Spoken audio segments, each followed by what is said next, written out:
रहस्यमयी गर्भ। 60 वर्ष की उर्मिला शहर के बाहरी हिस्से में अपने छोटे से घर में अकेली रहा करती थी।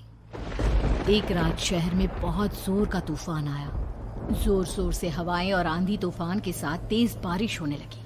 उन आवाजों को सुनकर कोई भी घबरा जाता, लेकिन उर्मिला घर के सारे खिड़की दरवाजे बंद कर गहरी नींद में सो रही थी। रात के लगभग 12 बजे होंगे कि किसी ने उर्मिला के घर का दरवाजा खटखटाया।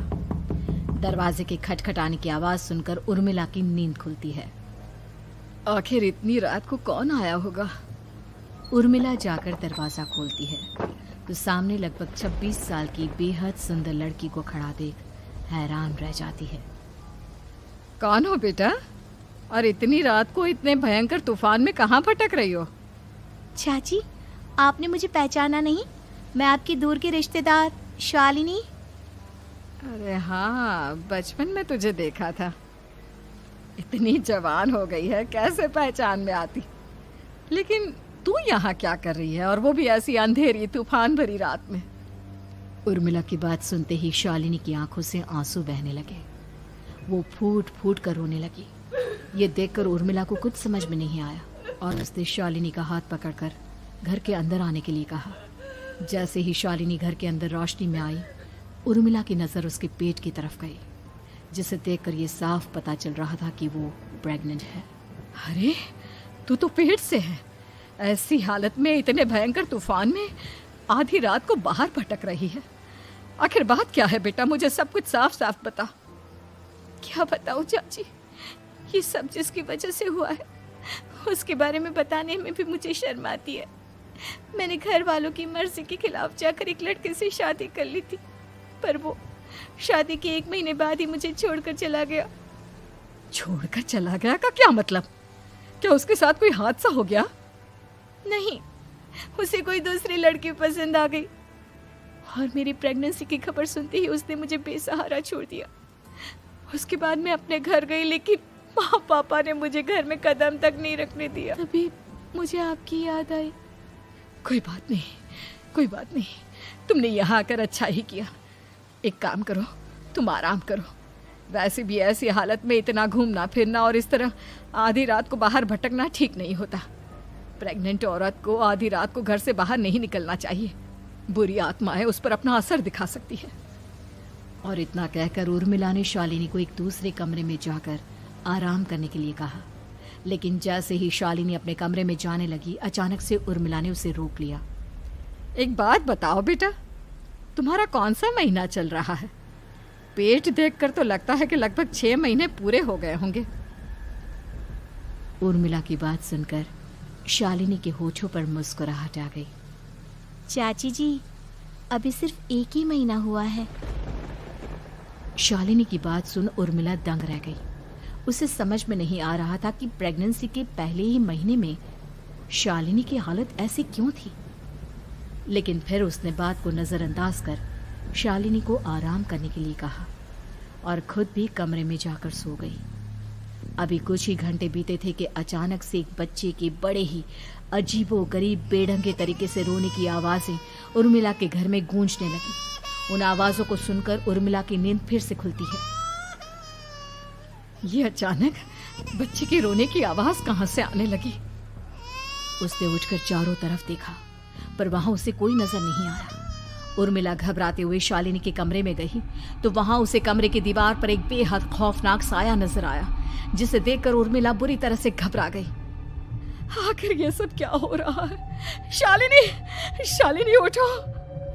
उसने जोर जोर से आवाज देकर शालिनी को जगाने की कोशिश की, लेकिन ऐसा लग रहा था जैसे उसकी आवाज शालिनी तक पहुंच ही नहीं रही थी। कमरे की दीवार पर एक बहुत बड़ा और बेहद डरावने दिखने वाले इंसान का साया और एक बच्चे के अजीबोगरीब ढंग से रोने और चीखने की आवाजें अब उर्मिला को ज्यादा डराने लगी थी। उर्मिला को शालिनी की चिंता सताने लगी और उसने पूरी ताकत के साथ चीख कर शालिनी को आवाज लगाई, शालिनी! तभी अचानक सब कुछ एकदम पहले जैसा हो जाता है और उर्मिला की आवाज सुनकर शालिनी की नींद खुलती है। क्या हुआ चाची, आप इतनी तेज क्यों चिल्ला रही हैं? अब ठीक तो है ना? अभी अभी मैंने तुम्हारे कमरे में कुछ अजीब सा देखा।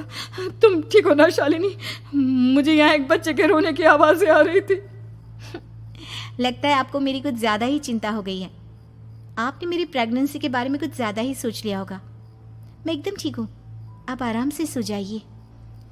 इतना कहकर शालिनी ने उर्मिला को फिर से अपने कमरे में जाने के लिए कहा और खुद भी जाकर सो गई। पर अब उर्मिला की आंखों से नींद गायब हो चुकी थी। अगली सुबह जब शालिनी उठी तो वो सीधा उर्मिला के पास आई। गुड मॉर्निंग चाची। तभी अचानक उर्मिला की नज़र शालिनी के पेट पर पड़ती है, जिस पर नीले रंग से एक अजीब सी आकृति नजर आ रही थी। शालिनी, ये तुम्हारे पेट को क्या हुआ?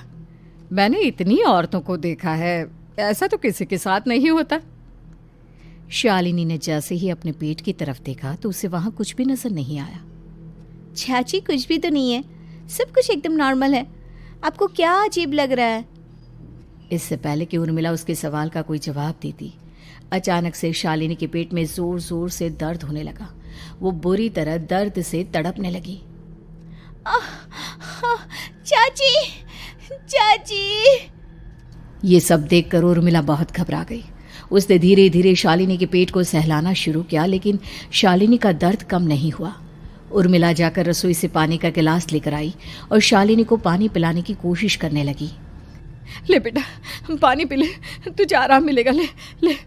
नहीं चाची, मुझे बहुत तेज दर्द हो रहा है। अरे थोड़ा पी ले बेटा। जैसे ही उर्मिला ने शालिनी को पानी पिलाया, उसने देखा कि गिलास में बचा पानी का रंग नीला पड़ गया और शालिनी की आंखें अजीब हो गई। उसके पेट पर बच्चे का एक डरावना चेहरा नजर आने लगा। ये सब देखकर उर्मिला की डर से हालत खराब होने लगी, पर तभी शालिनी का दर्द ठीक हो गया। बेटी, अभी तुम्हारा दर्द ठीक है तो ऐसा करो, तुम थोड़ी देर आराम कर लो। शालिनी को आराम करने के लिए कहकर उर्मिला तेज कदमों से चलकर घर से बाहर निकल जाती है और पास ही रहने वाली एक औरत कालिंदी के पास पहुंचती है। अरे उर्मिला बहन, बड़े दिनों बाद दिखाई दी, क्या हुआ? बहुत घबराई हुई सी लग रही हो, सब ठीक तो है ना? क्या बताओ कालिंदी बहन, मेरी एक दूर की रिश्तेदार आई हुई है। वो पेट से है और उसके साथ ना अजीब अजीब चीजें हो रही है। अब उर्मिला सारी बात कालिंदी को बताती है, जिसे सुनने के बाद काले जादू और तंत्र विद्या की माहिर कालिंदी एक ताबीज बनाकर उसे देती है। बहन, मुझे शालिनी पर किसी बुरी आत्मा का साया लगता है। ये ताबीज ले जाओ, आज रात को 12 बजे उसे पहना देना, फिर सब ठीक हो जाएगा। उर्मिला ताबीज लेकर घर वापस आती है और अब आधी रात के होने का इंतजार करने लगती है। जैसे ही आधी रात होती है, वो नींद में सोई शालिनी को ताबीज पहना शांति से अपने कमरे में आकर अपने पलंग पर लेट जाती है। अब सब ठीक हो जाएगा, ये सोचकर उर्मिला शांति की एक सांस ही लेती है कि तभी अचानक उसकी आंखों के सामने कुछ ऐसा आता है जिसे देखकर उर्मिला डर से चीखने लगती है। तुम कौन हो? कौन हो तुम? जाओ यहाँ से, जाओ जाओ यहाँ से। तभी उर्मिला की एक जोरदार दर्द भरी डरावनी चीख वहां पर गूंज गई। उर्मिला की आंखों के सामने एक बच्चा खड़ा हुआ था, जिसका पूरा शरीर किसी बूढ़े की तरह नजर आता था, लेकिन मुंह किसी नवजात बच्चे की तरह था। उसकी आंखें गुस्से से लाल थी और वो घूर घूर कर उर्मिला की तरफ देखा जा रहा था। कौन हो तुम? कौन हो? उर्मिला के चीखते ही वो बच्चा जोर जोर से रोने लगा। घबराकर उर्मिला ने अपने हाथों को अपने कानों पर रख लिया। उसकी समझ में नहीं आ रहा है कि आखिर ये सब उसके साथ क्या हो रहा है। कौन हो तुम? कौन हो? क्या चाहते हो मुझसे? जाओ जाओ यहाँ से, आखिर तुम हो कौन? तभी अचानक से उर्मिला के पूरे घर में लाल रंग की रोशनी फैल गई। वो बच्चा धीरे धीरे कदमों से चलता हुआ उर्मिला की तरफ बढ़ने लगा। किसी नवजात पैदा हुए बच्चे के जैसे उसके रोने की आवाज अब उर्मिला के कानों में गूंज रही थी। लेकिन कुछ ही सेकंड में वो चुप हो गया और उसने बेहद खतरनाक आवाज में उर्मिला के सवाल का जवाब दिया। मैं वो हूँ जो अब तक पैदा नहीं हुआ, लेकिन जब मैं पैदा हो जाऊंगा तो वो होगा जो अब तक कभी नहीं हुआ। ये क्या कहना चाहते हो तुम? ऐसा क्या हुआ जो अब तक नहीं हुआ? तबाही होगी, तबाही। सब कुछ खत्म हो जाएगा और ये जो लड़की मुझे जन्म देने वाली है, मैं उसका खून पी जाऊंगा, सारा खून। उस बच्चे की बात सुनते ही उर्मिला बुरी तरह घबरा गई। उसका एक बुजुर्ग आदमी जैसा शरीर, एक नवजात बच्चे जैसा चेहरा, ये दोनों ही बातें उर्मिला की समझ से बाहर थी। तभी वो बच्चा अचानक गायब हो गया। घर का माहौल फिर से पहले जैसा हो गया। लाल रंग की रोशनी भी अब गायब हो चुकी थी। उर्मिला दौड़कर शालिनी के कमरे में पहुंची, जहां वो गहरी नींद में सोई हुई थी, पर उसके गले का ताबीज गायब हो चुका था। उठो उठो शालिनी, उठो बेटा, मुझे तुमसे जरूरी बात करनी है। अरे चाची क्या हुआ? इतनी रात को आप परेशान क्यों कर रही हैं? सब ठीक है ना? अभी जब तुम सो रही थी ना, तो मैंने तुम्हारे गले में एक ताबीज पहनाया था। कहाँ गया बेटा, बताओ मुझे। शालिनी ने चारों तरफ अपनी नजरें घुमाकर देखा, लेकिन वहां पर कोई ताबीज नहीं था। वह हैरानी से उर्मिला के चेहरे की तरफ देखने लगी। उसे समझ में नहीं आ रहा था कि आखिर उर्मिला किस ताबीज के बारे में बात कर रही थी। नहीं चाची, यहाँ कोई ताबीज नहीं है। लगता है आपने कोई बुरा सपना देखा है। मैंने कोई बुरा सपना नहीं देखा। खैर छोड़ो, तुम अब सो जाओ, कल सुबह बात करते हैं। डर और घबराहट की वजह से उर्मिला की आंखों से नींद तो जैसे बिल्कुल गायब हो गई थी। अगली सुबह उर्मिला बिना कोई देर किए गांव के बाहर एक छोटी सी झोपड़ी में रहने वाले बूढ़े पंडित के पास पहुंची। पंडित जी, मेरी मदद कीजिए। अरे आओ आओ उर्मिला, क्या हुआ? सब ठीक तो है ना? क्या बताओ पंडित जी, बहुत बड़ी मुसीबत है। मेरी दूर की एक रिश्तेदार लड़की पेट से है और उसके साथ बहुत डरावनी चीजें हो रही है। कल रात को तो एक अजीब सा दिखने वाला बच्चा मेरी आंखों के सामने आकर खड़ा हो गया था। ये तुम क्या कह रही हो? मुझे साफ साफ बताओ कि आखिर तुमने क्या देखा? उर्मिला ने अपने साथ हुई बीती रात की पूरी घटना पंडित जी को बताई, जिसे सुन पंडित जी के माथे पर चिंता की लकीरें उभर आई। अनर्थ होने वाला है, अनर्थ। बरसों पहले भी उस हैवान ने एक लड़की के पेट से जन्म लिया था और उसके बाद उस शहर को पूरी तरह से तबाह कर दिया। कैसी विपदा पंडित जी, कैसी बात कर रहे हैं आप? बताइए मुझे, और इसका उपाय क्या है? इसका उपाय तो है, लेकिन बहुत कठिन है। हो सकता है कि उस उपाय को करने के दौरान तुम्हारी जान भी चली जाए। मुझे मेरी जान की कोई परवाह नहीं, पर आप जिस तबाही के बारे में बात कर रहे हैं, बस वो नहीं होनी चाहिए। लाखों लोगों की जान बचाने के लिए मैं कुछ भी करूंगी। तो ठीक है, मेरी बात ध्यान से सुनो। बरसों पहले एक भयानक तांत्रिक ने अपनी तंत्र क्रिया के जरिए एक मासूम लड़की के साथ रिश्ता बनाकर उसके पेट से जन्म लिया था। इस तरह से वो अपने जैसे लोगों की संख्या इस दुनिया में बढ़ाना चाहता था। आपके कहने का मतलब है कि शालिनी के पेट से भी उस शैतान को जन्म लेना है, इसलिए उसने उसके साथ ये सब किया है। ठीक पहचाना तुमने। अब मैं तुम्हें एक ऐसा सिंदूर दूंगा जिसे तुम्हें ले जाकर उस लड़की के पेट पर लगाना होगा। क्या ऐसा करने से सब कुछ ठीक हो जाएगा? नहीं उर्मिला, ये सब इतना आसान नहीं। उस लड़की के पेट पर सिंदूर लगाने के बाद तुम्हें उसका पेट काटकर उस हैवान को बाहर निकालना होगा। नहीं पंडित जी, मैं ये सब नहीं कर सकती। मैं भला एक जिंदा लड़की के पेट को अपने हाथों से कैसे काट सकती हूँ? अगर तुमने ऐसा नहीं किया तो कुछ ही दिनों में वो हैवान उस लड़की के शरीर से जन्म लेगा और उसके शरीर के सारे खून को पीकर अपनी ताकत को बढ़ाएगा। उसके बाद वो धीरे धीरे इस पूरे शहर को तबाह कर देगा। यहाँ पर कोई जिंदा नहीं बचेगा। लेकिन अगर मैं उसके पेट को काट दूंगी तो क्या वो जिंदा बच पाएगी? अगर शालिनी को कुछ हो गया तो, अगर उसकी मृत्यु हो गई तो? ऐसा कुछ नहीं होगा उर्मिला, तुम्हें अपने मन को पक्का करके ये काम करना ही होगा। सिंदूर लेने के बाद उर्मिला झोपड़ी से बाहर निकलने ही वाली थी कि तभी पंडित जी ने उसे पीछे से आवाज देकर रोका। उर्मिला, उस लड़की का पेट काटकर हैवान को बाहर निकालना ही काफी नहीं होगा। तुम्हें ध्यान रखना होगा कि ये सब करते हुए उस बच्चे का जो आधा बूढ़े का शरीर है उस पर सिंदूर की एक बूंद भी ना लगने पाए, क्योंकि अगर ऐसा हुआ तो वो तुम्हें और बाकी सबको कच्चा खा जाएगा। पंडित जी की बात सुन उर्मिला की आंखें फटी रह गई और उसके शरीर में डर की लहर दौड़ गई। फिर भी उसने हिम्मत की। ठीक है पंडित जी, मैं पूरी कोशिश करूंगी कि मैं उस हैवान को वहीं के वहीं खत्म कर पाऊं। इसके बाद उर्मिला तेज कदमों के साथ घर वापस आती है। दिन बीतता है, रात का अंधेरा छाने लगता है। शालिनी खाना खाकर सोने चली जाती है और उर्मिला लगातार उसके गहरी नींद में सो जाने का इंतजार करने लगती है, जिसके बाद उर्मिला दबे कदमों से शालिनी के कमरे में पहुंच गई। मुझे ये करना ही होगा।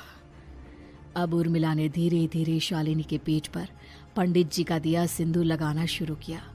उर्मिला के हाथ बुरी तरह से कांप रहे थे। उसके एक हाथ में चाकू था जिससे वो पेट काटने वाली थी। उर्मिला ने एक नज़र शालिनी के चेहरे की तरफ देखा और फिर डरते हुए उसके पेट पर चाकू चलाना शुरू किया। कमाल है, मैं इसका पेट काट रही हूँ और ये आराम से सो रही है। इसे दर्द नहीं हो रहा क्या?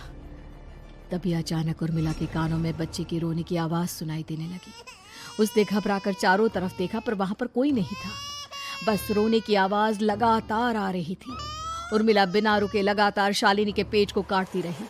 उसे इस बात का भी ध्यान रखना था कि सिंदूर बच्चे के बूढ़े आदमी वाली शरीर के हिस्से पर ना लगे। कुछ ही देर में वो हैवानी बच्चा उर्मिला के हाथों में था। उसने बड़ी ही सावधानी से उस बच्चे को बाहर निकाला और पंडित जी के कहे अनुसार उसे घर से दूर जलाने के लिए ले गई। पर तभी उसके सामने वही बूढ़े शरीर और बच्चे के चेहरे वाला बच्चा आ गया। अपनी गोद में और सामने भी बच्चे को देखकर उर्मिला हैरान रह गई। मुझे मारोगी? मुझे इतनी हिम्मत कैसे आ गई तुम्हारी? तुम पैदा नहीं हुए हो और मुझे पता है जब तक तुम्हारा जन्म नहीं हो जाता तो मुझे कुछ नहीं कर सकते। इतना बोलते ही उर्मिला तुरंत उस बच्चे को घास के ढेर पर फेंककर उसमें आग लगा देती है, जिसके तुरंत बाद वो बूढ़े आदमी के शरीर और बच्चे के चेहरे वाला अजीब तांत्रिक का भूत भी वहां से गायब हो जाता है। कुछ देर बाद उर्मिला घर पहुंचती है तो वो ये देखकर हैरान रह जाती है कि शालिनी का पेट अपने आप जुड़ चुका था। शुक्र है भगवान का और उन पंडित जी का, अब सब ठीक हो जाएगा।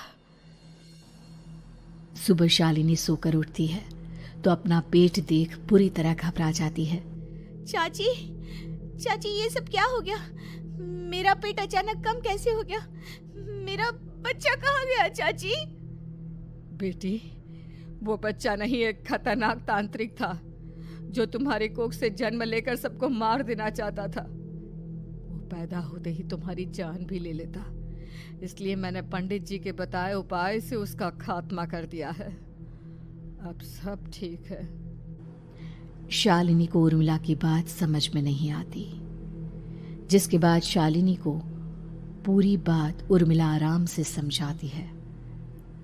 अब वो दोनों ही भगवान का शुक्र अदा करती हैं और एक साथ रहने लगती हैं।